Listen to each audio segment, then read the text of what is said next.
Dans nos dossiers à ADR, on a beaucoup de cas de personnes en détresse psychologique au moment de leur disparition.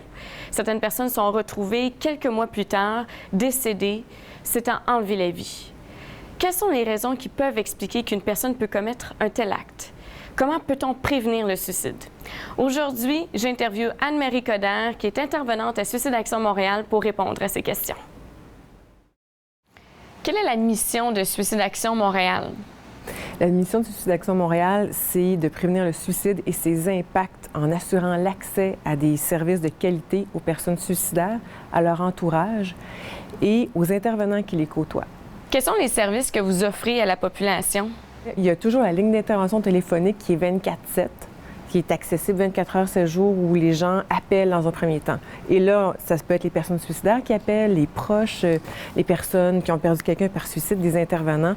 Donc, après l'appel entrant, si on veut la demande d'aide ou de soutien ou de coaching, là, il y a d'autres services qui sont offerts. On va parfois offrir un suivi téléphonique aux personnes suicidaires à haut risque. On peut rappeler les personnes proches, leur offrir des rencontres d'information, des rencontres familiales. Les personnes endeuillées par suicide vont avoir accès à des groupes de soutien, des rencontres individuelles.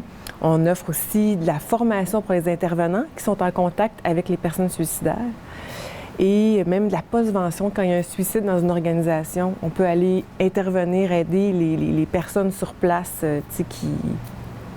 qui ont à supporter des personnes qui sont touchées par le suicide d'un collègue, par exemple. On dit que 80 des suicides sont commis par des hommes. Est-ce qu'il y a des facteurs qui expliquent ça? C'est sûr que oui. Ça peut être la façon de demander de l'aide des hommes, ça peut être leur façon d'exprimer des difficultés. Si quelqu'un va être plus agressif au lieu de pleurer, on va peut-être pas comprendre qu'il est en détresse. Alors, on va dire, bien là, pourquoi tu as cette réaction-là? Il y a peut-être la pression sociale sur les hommes. Est-ce qu'il y a d'autres groupes qui sont plus touchés par le suicide? Bien sûr, comme j'ai dit, les personnes qui ont certains troubles de santé mentale, les personnes qui ont des difficultés de consommation. Il y en a qui rechutent, ils retournent consulter, ils rechutent encore. Des fois, c'est, comme je dis, on appelle ça la comorbidité, l'accumulation de tous ces facteurs-là. Donc, quelqu'un qui a un trouble de santé mentale et qui consomme et qui vit tout d'un coup le décès de quelqu'un proche peut exacerber des moments de vulnérabilité où là, il faut offrir plus de soutien à cette personne-là. Il faut faire attention aux jeunes. Leur aspect peut-être plus impulsif peut être un enjeu. C'est dans le groupe d'âge des 35-49 ans où les hommes se suicident plus.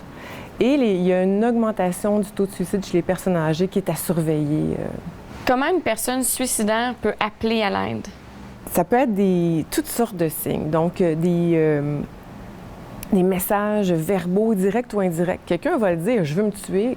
Quelqu'un peut aussi dire « vous seriez mieux sans moi, vous allez avoir la paix quand je serai plus là ».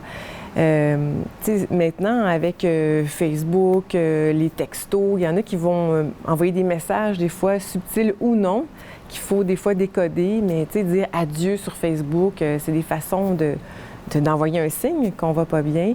Quand il y a des changements de comportement ou des changements dans la vie de quelqu'un, la personne, on voit qu'elle s'isole plus, qu'elle est déprimée, elle mange moins, elle mange plus, elle dort moins ou elle dort justement beaucoup plus. Un proche nous dit qu'il veut s'enlever la vie.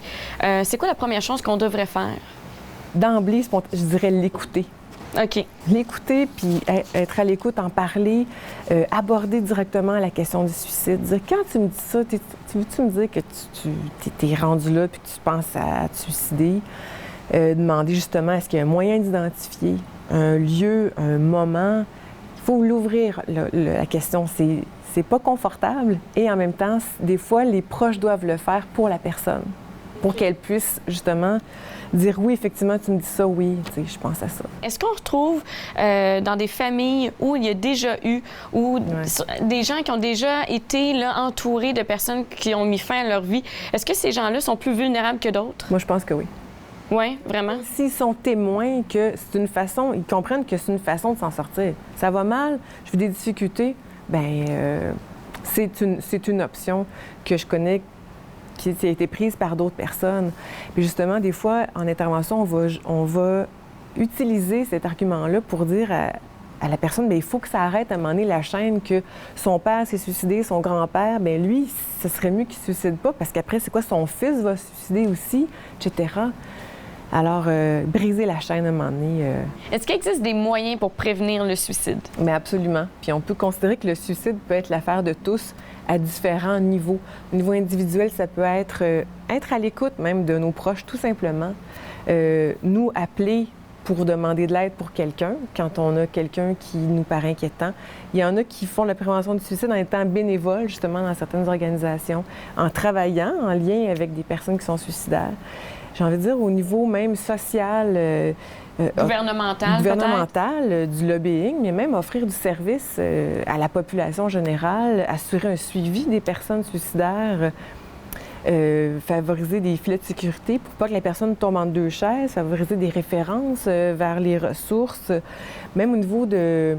C'est comme limiter l'accès aux moyens, comme limiter l'accès aux armes à feu, les barrières anti-saut qui ont été installées au pont Jacques-Cartier ont fait une différence dans le taux de suicide avec ce moyen-là qui était visé. Merci beaucoup, Mme Coderre. Ça me fait plaisir. Pour avoir plus d'informations pour obtenir de l'aide, n'hésitez pas à contacter le 1-866-APPEL.